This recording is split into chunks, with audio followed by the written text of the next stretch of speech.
बलात्कार आणि अत्याचाराच्या आरोपींना लवकरात लवकर शिक्षा देण्याची तरतूद असणारं अपराजिता विधेयक पश्चिम बंगाल विधानसभेमध्ये मंजूर करण्यात आलं।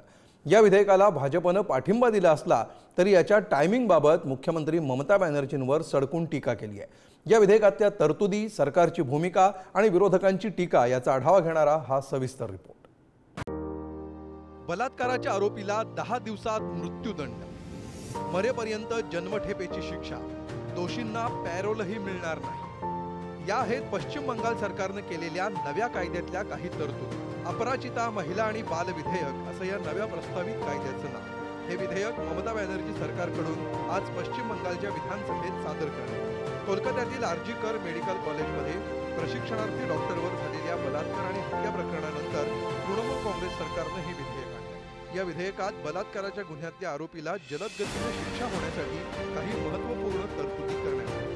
बलात्कारातील आरोपीला केवळ 10 दिवसात मृत्यूदंडाची शिक्षा, दोषींना आजीवन तुरुंगवासाची तरतूद, गंभीर गुन्ह्यातल्या दोषींना पॅरोल न मिळण्याची तरतूद, बलात्कार आणि महिलांविरोधातील गुन्ह्यांचा तपास 3 आठवड्यात संपवण्याचं बंधन, बलात्काराच्या खटल्यांसाठी स्वतंत्र न्यायालयांची स्थापना आणि अपराजिता टास्क फोर्सची स्थापना अशा अनेक तरतुदी या विधेयकामध्ये करण्यात आल्या। 2022 তথ্য অনুযায়ী দেশের বিভিন্ন প্রান্তে ধর্ষণের ঘটনায় সব রাজ্যেই পুলিশ আছে, সেন্ট্রালেও আছে। ধর্ষণের ঘটনায় গড়ে 76% ক্ষেত্রে পুলিশ তদন্ত শেষ করে চার্জশিট জমা দিতে পেরেছে, কিন্তু মাত্র 2.6% 56% ক্ষেত্রে অপরাধী দোষী সাব্যস্ত হয়েছে। भाजपने या विधेयकाला पाठिंबा दिला असला तरी ममता बॅनर्जींवर मात्र सडकून टीका केली। मूळ विषयावरून लक्ष भरकटवण्यासाठी हा कायदा आणल्याचा आरोप भाजपने। ममता दीदी में संवेदना नहीं है। मध्य प्रदेश तो 2017 में बना दिया। अगर कोई इस तरह का अन्याय करेगा, बेटियों के साथ तो सीधे फांसी की सजा, 42 लोगों को फांसी की सजा सुनाई जा चुकी है। दीदी ने दबाव में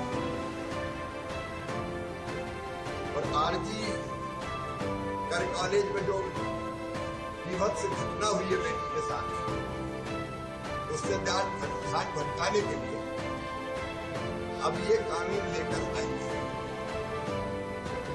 दीदी पहले क्यों नहीं लाई? पहले संवेदनशीलता क्यों नहीं दिखाई?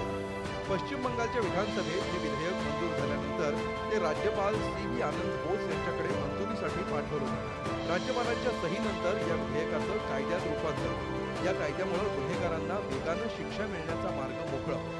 मात्र मुळात गुन्हा घडण्यापूर्वीच तो थांबवता यावा यासाठी उपाय करणं अधिक आवश्यक असल्याचं नागरिकांचं मत आहे। या दिशेनं काय सरकारी पावलं पडतात ते पाहणं महत्त्वाचं आहे। ब्युरो रिपोर्ट, पुढारी।